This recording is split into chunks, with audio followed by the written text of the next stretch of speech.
wake up in the middle of the night and the house is silent. Your partner is sleeping beside you.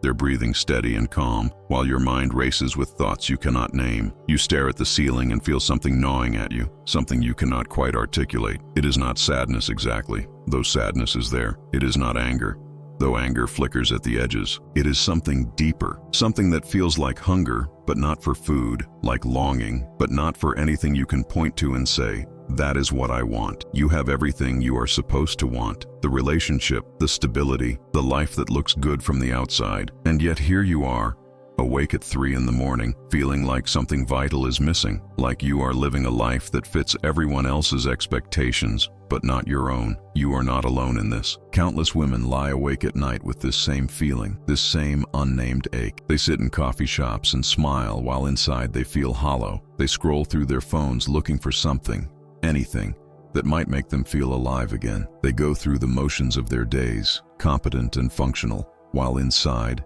they are screaming questions they do not even know how to ask. What do I actually want? Who am I when no one is watching? Why does everything feel like performance? And here is what makes it worse. When you try to talk about this feeling, when you try to explain it to someone, the words come out wrong. You sound ungrateful or confused or like you do not know what you want. People offer solutions that miss the point entirely. Take a vacation, try a new hobby. Maybe you are just stressed, but you know it is not stress. You know it is something far more fundamental than that. It is the sense that somewhere along the way, you lost touch with your own desire, your own truth, and now you are living a life that was built on what others wanted from you, rather than what you wanted for yourself. This is not weakness. This is not failure. This is not some personal flaw that you need to fix. This is the human condition, and it is something I spent my entire life trying to understand. Because what you are feeling right now, this disconnection from your own desire, it is not random. It is not meaningless. It has roots that go deeper than you realize, roots that reach back into childhood, into the very formation of who you are. And once you understand where this feeling comes from, once you see the mechanism that created it, everything starts to make sense. Let me ask you something that might feel uncomfortable. What do you actually want? Not what you should want. Not what would make you a good person or a good partner or a good daughter. What do you, in the depths of your being, genuinely desire? Most people cannot answer this question. They stumble.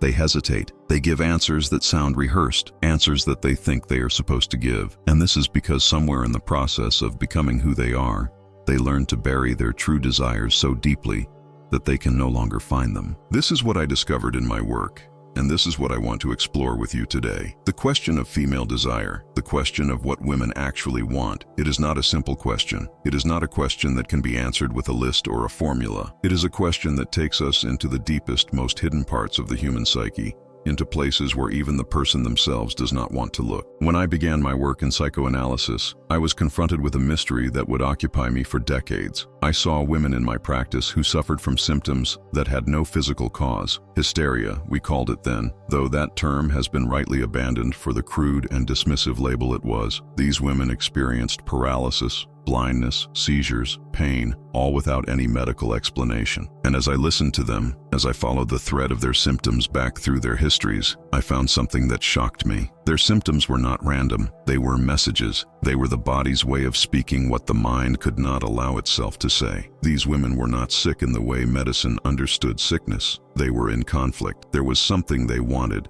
something they desired, something they needed to express, but that desire had been deemed unacceptable by their families, by society, by the moral structures they had internalized so deeply that they could not even recognize them as external impositions. And so the desire went underground. It was repressed, pushed down into the unconscious, and from there it found another way to speak, through the body, through symptoms, through suffering. This led me to a fundamental insight about human psychology, one that applies to everyone, but that manifests in particularly complex ways for women. We are not transparent to ourselves. We do not have direct access to our own desires. In fact, most of what drives us, most of what shapes our choices and our feelings, operates entirely outside of conscious awareness. I called this the unconscious, and it is not some mystical or abstract concept. It is a very real part of mental functioning, the part where forbidden desires, unbearable memories, and unacceptable wishes are stored because the conscious mind cannot handle them. And here's the crucial point. These unconscious desires do not just disappear. They do not become inactive. They continue to exert force. They shape your dreams, your slips of the tongue,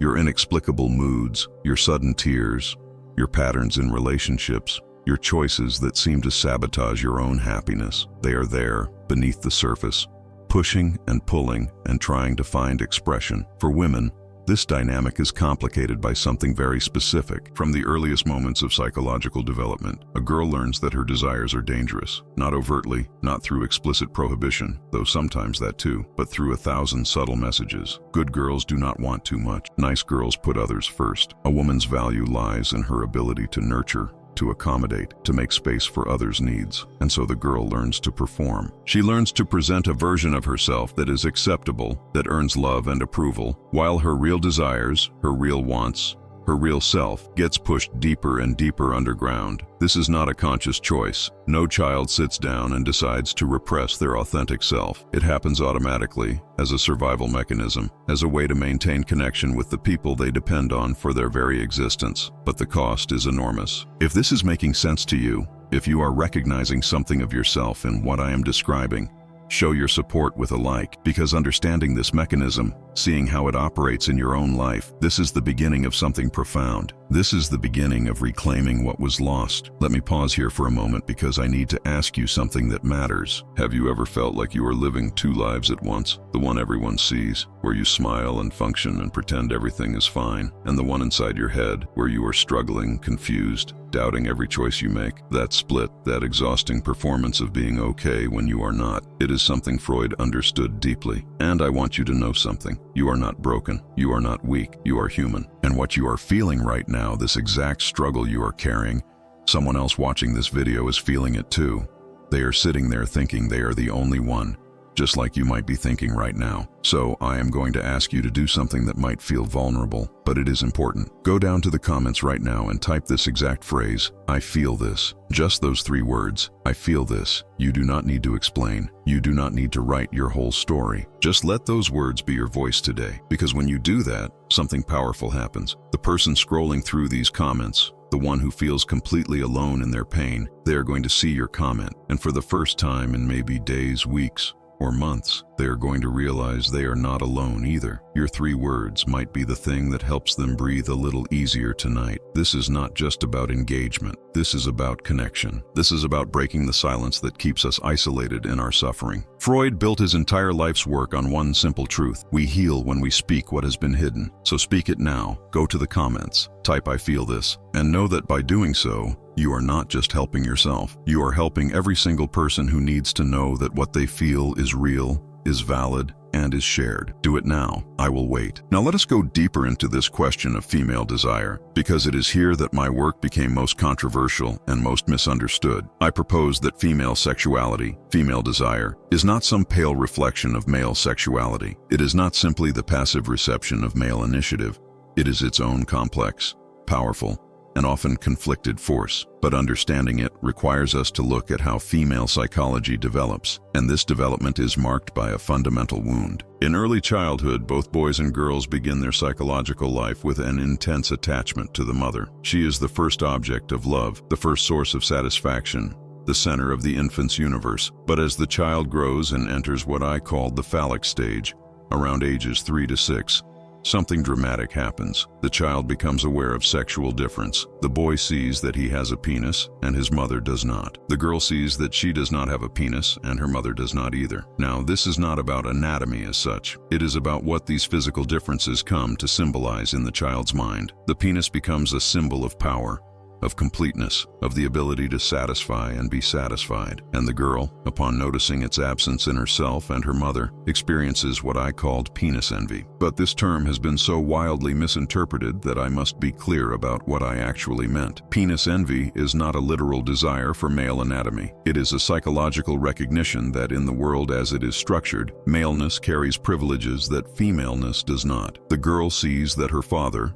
that men in general, occupy positions of authority and freedom that her mother does not. She sees that her mother is subordinate, constrained, limited, and unconsciously, she associates this with the physical difference between them. She comes to believe that she is lacking something, that she is incomplete, that she must find a way to compensate for this perceived deficiency. This is where female desire becomes so complicated, because the girl must now navigate a psychological transition that is fundamentally different from the boy's. She must shift her primary attachment from her mother to her father. She must find a way to desire the father, to want to possess him, to compete with her mother for his affection. This is the female version of the Oedipus complex, and it is far more complex and conflicted than the male version. Why? Because the girl must reject the very person who was her first love, her mother, and redirect her desire toward the father. And in doing so, she internalizes a deep ambivalence about her own femininity and about female desire itself. The girl comes to believe that to be desired, she must be what men want. Her sense of self becomes organized around being the object of male desire rather than the subject of her own desire. She learns to monitor herself through male eyes, to shape herself according to male fantasy,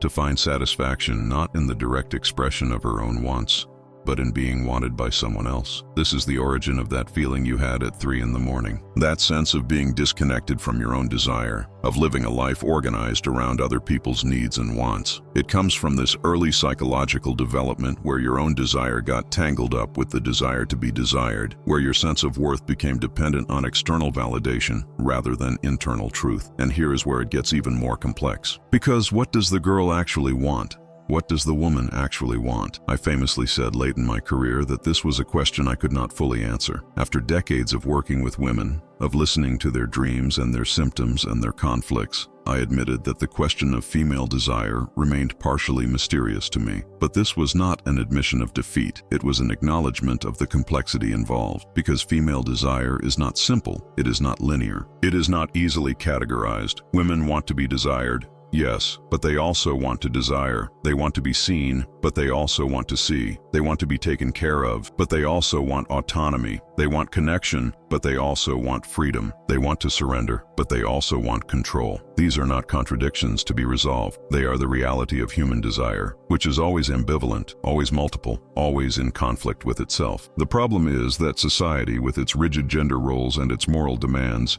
insists that women choose, insists that they be one thing or another, Madonna or whore, good girl or bad girl, selfless mother or selfish woman. And so women find themselves in an impossible bind. Whatever they choose, they are betraying some part of themselves. If they pursue their own desires, they feel guilty for neglecting others. If they sacrifice their desires for others, they feel resentful and empty. They cannot win because the game is rigged from the start. This is why so many women experience what I call neurotic conflict. It is not that they are weak or sick or broken. It is that they are trying to navigate a psychological situation that is inherently contradictory. They are trying to be true to themselves in a world that punishes female authenticity. They are trying to desire freely in a context where female desire has been colonized, controlled, and constrained at every turn. And this brings us to the mechanisms of defense. When a desire is too threatening to acknowledge, the psyche finds ways to protect itself. Repression is the most fundamental mechanism. The desire is pushed out of consciousness entirely. You do not know what you want because you cannot afford to know. Knowing would be too dangerous, too destabilizing. But there are other mechanisms too. Projection, where you attribute your own unacceptable desires to someone else. Reaction formation, where you express the opposite of what you actually feel. Sublimation, where you channel the energy of forbidden desire into socially acceptable activities. All of these mechanisms operate unconsciously. You are not aware of using them, but they shape your entire emotional life. They determine what you can feel and what you cannot feel, what you can acknowledge and what must remain hidden. You already know this, but we're not ready to understand ourselves alone. The human mind is vast, complex, and often frightening to explore without guidance. If this content is helping you see yourself more clearly, if these insights about Freud's work are bringing light to parts of yourself you've kept hidden, then consider subscribing to this channel. This is not just another psychology channel. This is a space where we explore the depths of human nature together, where we take the most profound concepts from psychoanalysis and make them accessible, practical, and deeply personal. Every video here is designed to help you understand not just theory, but yourself, your patterns, your fears, your desires. the invisible forces that have been shaping your choices without your awareness. When you subscribe, you are making a commitment to yourself. You are saying that you are ready to look deeper, to understand more, to stop running from the truth of who you are. And I promise you this, I will be here every week bringing you insights that matter, explanations that actually make sense, and perspectives that can genuinely change how you see yourself and the world around you. This journey of self-understanding is not easy. Freud knew this. He spent his entire life mapping the human psyche precisely because he understood how lost we can feel inside our own minds. But you do not have to walk this path alone. Hit that subscribe button. Turn on notifications. Become part of a community of people who have decided that understanding themselves is worth the discomfort, worth the effort, worth the time. Because at the end of the day, the most important relationship you will ever have is the one with yourself. And that relationship deserves your attention, your curiosity, and your courage. So subscribe now, and let's continue this exploration together. Your future self will thank you for taking this step today. Now let us consider what happens when these mechanisms fail. Because they do fail. You cannot repress a desire forever. It will find a way to speak, and when it does, it often speaks through symptoms. A woman comes to me complaining of chronic fatigue. She has no energy. She cannot get out of bed. She feels like life is happening to her rather than through her. We explore her history and we find that she has spent her entire adult life taking care of everyone else. Her parents, her husband, her children, her colleagues. She has never once asked herself what she wants. She has never once prioritized her own needs. And now her body is refusing to cooperate. The fatigue is not laziness. It is a rebellion. It is the unconscious saying, I cannot do this anymore. I will not do this anymore. Another woman comes to me with panic attacks. They strike without warning, leaving her gasping for air, convinced she is dying. We trace the pattern, and we find that the attacks happen when she is supposed to perform the role of perfect wife, perfect mother, perfect professional. When the gap between who she is and who she is supposed to be becomes unbearable, the panic erupts. It is not weakness. It is the psyche's refusal to continue the charade. These symptoms are not enemies, they are messengers. They are the unconscious trying to get your attention, trying to tell you that something is wrong, that you are living in a way that is fundamentally at odds with your own nature. And the only way to resolve the symptom is to hear the message, to bring what is unconscious into consciousness, to acknowledge the desire that has been denied, to speak the truth that has been silenced. This is the work of psychoanalysis, not to eliminate the symptom through force or medication, though sometimes medication has its place, but to understand what the symptom means, what it is trying to say, what part of yourself it represents. When you understand this, when you bring the unconscious material into the light of consciousness, the symptom loses its power. It no longer needs to speak because you are finally listening. But here's what I want you to understand about female desire specifically. It has been so thoroughly colonized by patriarchal structures, so completely shaped by male fantasy and male demand, that many women do not even recognize their own desire when it appears. They feel it as something shameful, something dangerous, something that must be controlled. They have internalized the message that good women do not want, do not demand, do not take. And so when they feel the stirring of authentic desire, they panic, they shut it down, they redirect it into acceptable channels. They convince themselves they do not really want what they want. This is the tragedy I saw again and again in my practice. Women who were so alienated from their own desire that they could not even name it. Women who experienced pleasure as guilt, who felt alive only when they were serving someone else, who found freedom terrifying because they had spent their entire lives in various forms of psychological captivity. And yet, here is the paradox. Despite all of this repression, despite all of this conditioning, female desire persists. It finds ways to express itself in dreams, where the censorship of the conscious mind is relaxed and forbidden wishes can appear in disguised form. In fantasies, where women allow themselves to want what they cannot allow themselves to want in reality. In the choice of romantic partners, where unconscious desires play out through repetitive patterns. In creative work, where sublimated desire finds acceptable expression. The desire is always there. It is always trying to speak. The question is whether you are willing to listen. So, what is the secret that I supposedly buried? What is the true desire of woman? The secret is that there is no single answer. The true desire of woman is as varied and complex as women themselves. Some women desire power. Some desire submission. Some desire independence. Some desire connection. Some desire both, in contradiction, in conflict, in a way that defies easy categorization. The desire of woman is multiple, fluid, contextual, and often unknown even to the woman herself. And this is not a problem to be solved. This is the reality of human desire in general, but it manifests in particular ways for women because women have been systematically prevented from exploring and expressing their desire freely. They have been told who they should be and what they should want from the moment they could understand language. And so the work of reclaiming female desire is the work of unlearning all of these impositions, of peeling back layer after layer of conditioning and expectation and fear until you finally reach something authentic, something true, something that feels like yours rather than something borrowed from someone else's script. This is uncomfortable work. It requires you to question everything you thought you knew about yourself. It requires you to sit with ambivalence, to tolerate contradiction, to accept that you might want things that conflict with each other or with what you have been taught is acceptable. It requires you to risk disapproval, to risk being seen as selfish or difficult or unfeminine.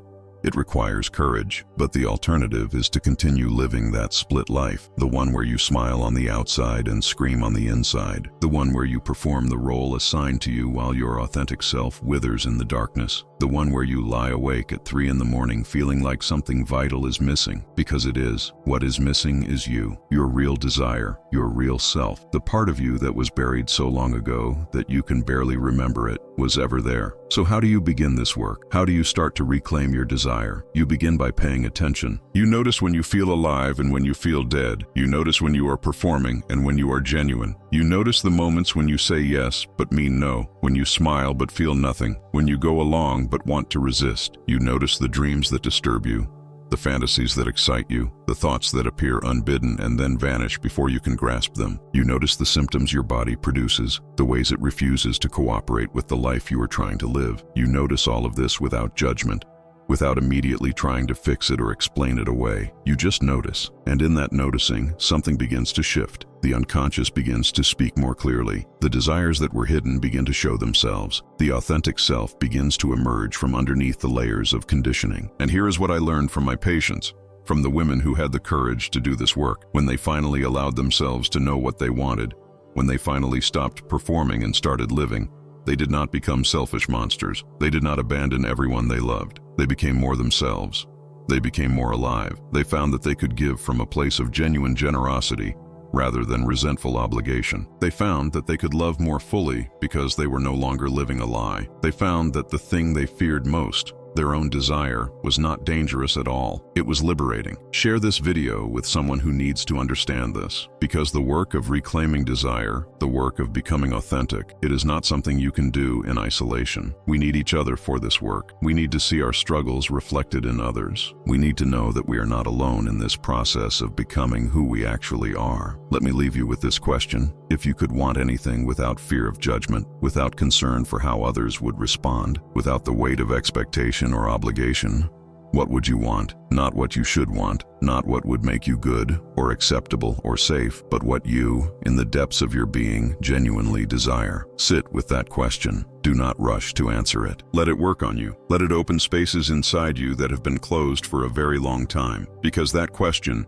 if you truly engage with it, if you let yourself feel its full force, that question is the beginning of freedom. It is the beginning of a life lived on your own terms, rather than on terms imposed by others. And that life, difficult as it may be to claim, is the only life worth living. The only life that will allow you to look back without regret, knowing that you were true to yourself, knowing that you honored your own desire, knowing that you lived as the person you actually are, rather than the person you thought you had to be. This is the work, this is the path, and it begins now, with you, with this moment of recognition that something in your life needs to change. What will you do with that recognition? That is the question only you can answer.